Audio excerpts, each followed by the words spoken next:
Aimo Koivunen was a corporal with the Finnish military who was leading a ski patrol in the Lapland mountains. It was the 18th of March, 1944.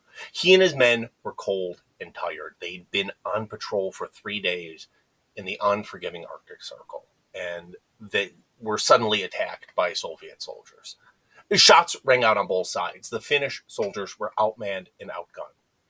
Kovanen thought the best course of action was to retreat, and he quickly led the charge down the mountain. They skied with all their strength, Kovanen cutting a path and his men following close behind. Try as they might, they could not lose the Russian pursuit.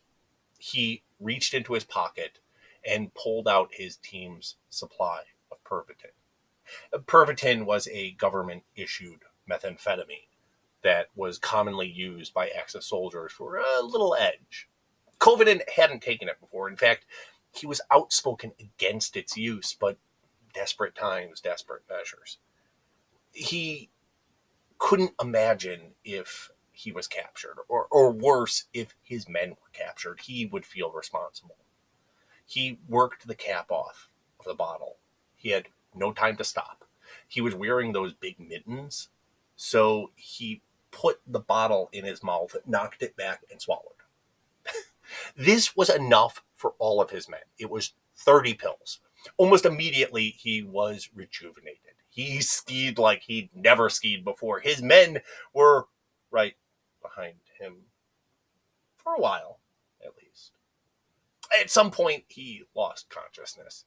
He woke up 60 miles or 100 kilometers from where he started. His men were gone. His supplies gone. He saw a camp in the distance and he made his way for it.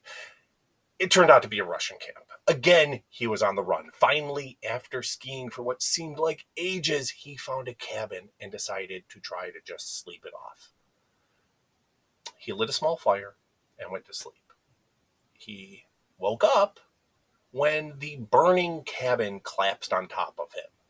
Following a distant light that turned out to be the North Star, he made his way to another camp. This time, it was a German camp, which, unfortunately for Kovanen, was abandoned. As he was leaving, he slid over a landmine. Somehow, the explosion didn't kill him, but he was blown out of his skis, and what was left of his leg was a mangled, bloody stump. He dragged himself to a ditch and waited for a rescue. For days, he was in and out of consciousness.